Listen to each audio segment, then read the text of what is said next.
SQ, this is W9MGT here, come back. SQ, this is W9MGT here, come back.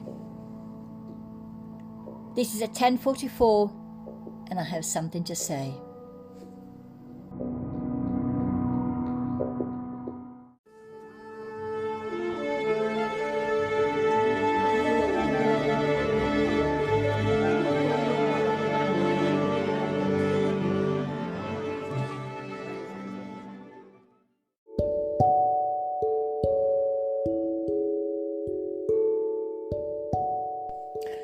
This is an episode that is just for me.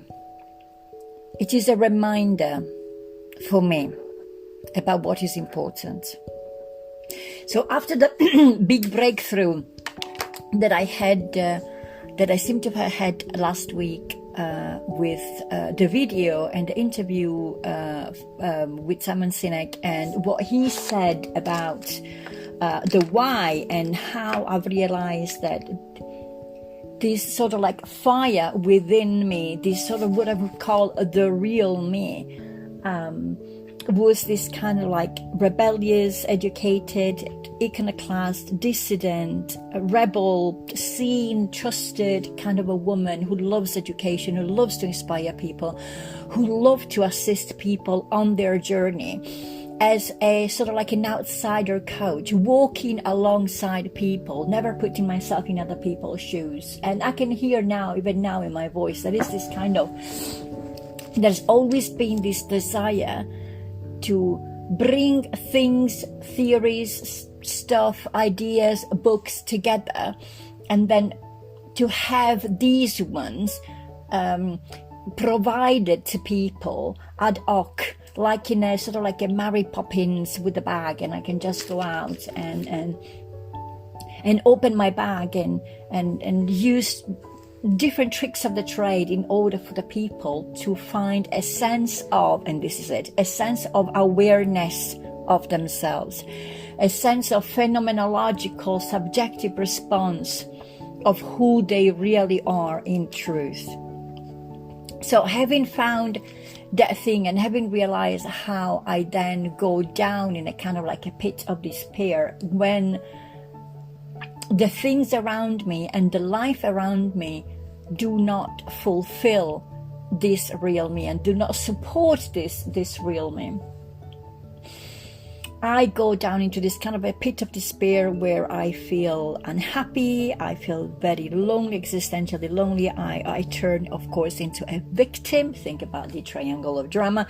I get depressed. I go through all the classical phases. And the way that I come out is that I tend to normally get angry with myself, and then I become obsessed in looking for tools, methods, methodologies, ideas, opportunities. I read books, I watch YouTube videos, I listen to audiobooks, I watch interviews, I get all the books out that I had, and I'm thinking, maybe I haven't chanted enough, maybe I haven't prayed enough, maybe I haven't woken up early enough, maybe I haven't done enough yoga, maybe I haven't done enough meditation.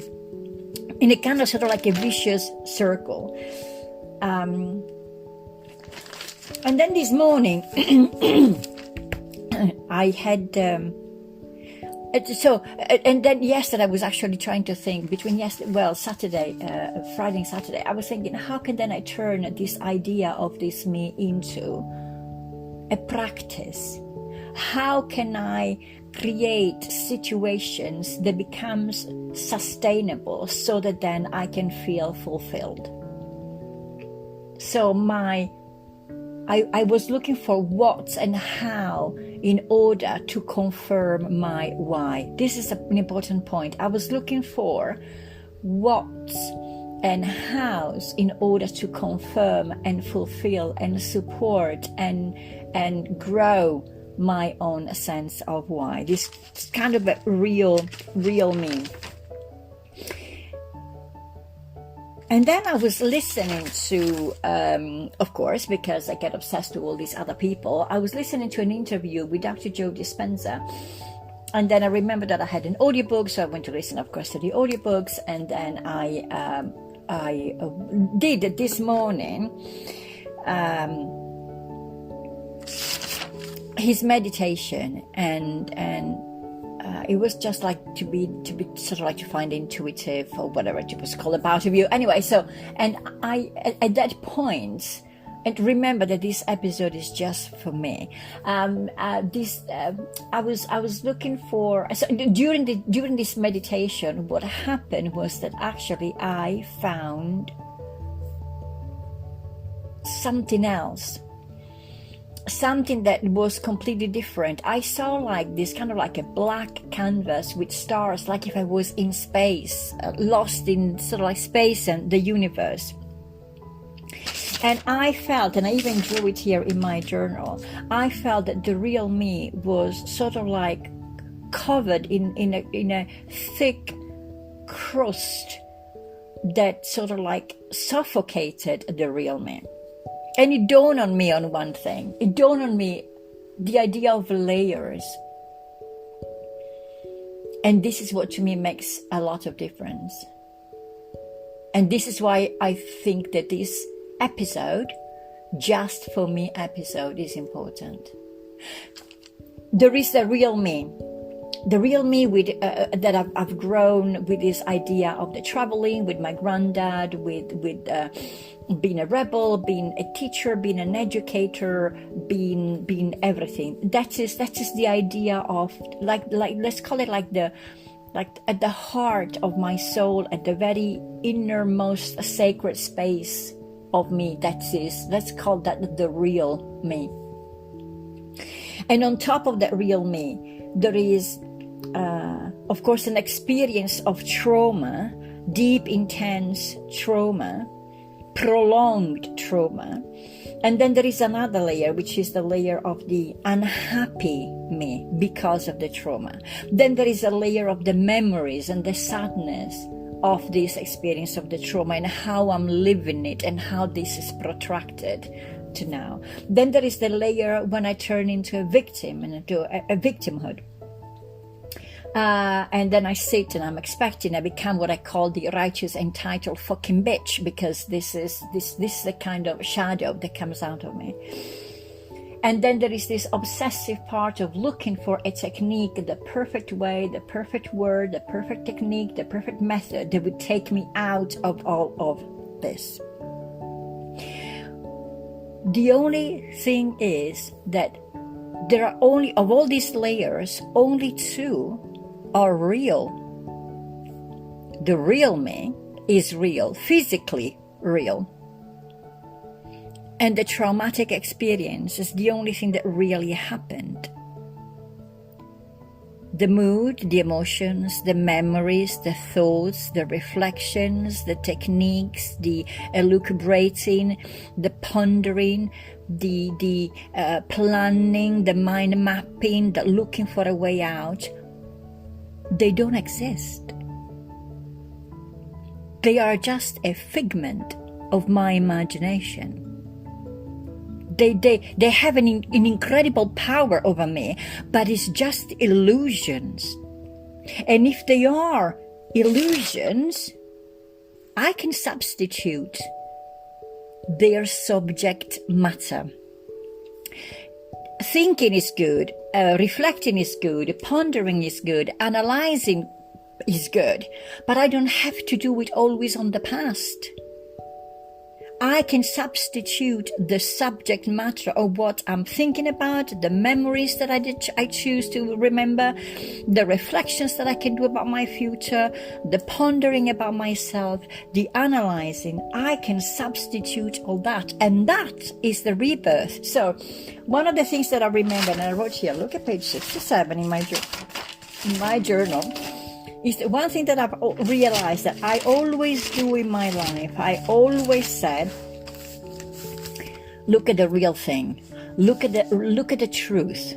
Forget about the details. Forget about the minutiae. Forget about the little details and nooks and crannies and divisions and singularities. Look at the real thing. And in the end, every single problem that we have, every single division comes out of fear, because we don't know why we're here, what we're doing here, when we're going to die. and what's going to happen afterwards. That's the crux of the matter. So this is why I'm not interested in religions, because to me that is a division. But the important thing is that there is a sense of divinity or a quantum reality or an energetic field, call it the way that you want, but it's something that is above everything else. This is why I'm not interested in the individuals per se, even though I love individuals, but I'm interested in species, I'm interested in society, I'm interested in humanity. I'm not interested in the divisions between Palestinians and Israeli. I'm interested in love and humanities. I'm not interested in Catholics or Jewish or Muslims. I'm interested in people who have got faith in general. So I like always to look at things from a bird's eye perspective. And I think that having this kind of bird's eye perspective now, at the really root and cause of the matter is that all my thinking, all my thought processing, all my analyzing, overanalyzing, looking for a way out, looking for the perfect techniques, looking for the perfect whatever it is just illusion.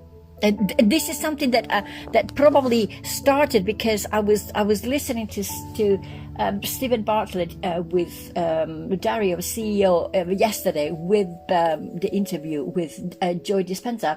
And I thought, why does he need to be, and I was asking about himself, why does he need to be so perfect?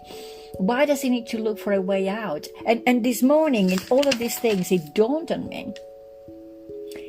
Because looking for a way out is as much as the obsessive thoughts about the past. The subject matter needs changing, and I can change that. Now, if all these thoughts are not real, all the thinking is not real,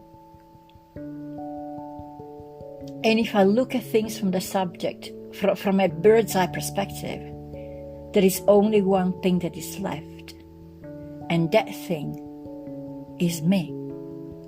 The real me, it's already there. I don't have to create situations, structures, frameworks, plans, calendar, alarms, or anything in order to become the real me that supports a journey to become a different person. It's the other way around. I already am that different person. And now life is going to show me and confirm to me that I am already the rebel, iconoclast, traveling, educating, teaching, amazing, wonderful, beautiful woman. Where is the other thing that I wrote before?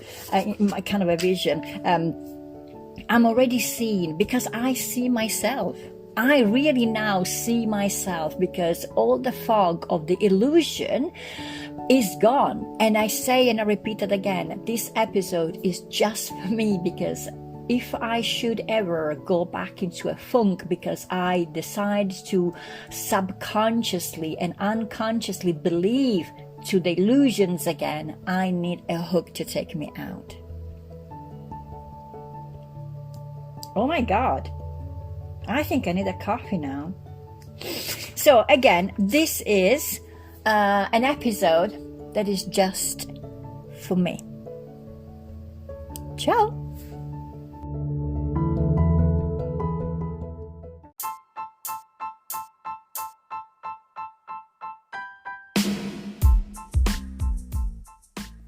You've listened to the voice of W9 in honor of the movie Contact, MGT or Matilde Gliubic Tomat.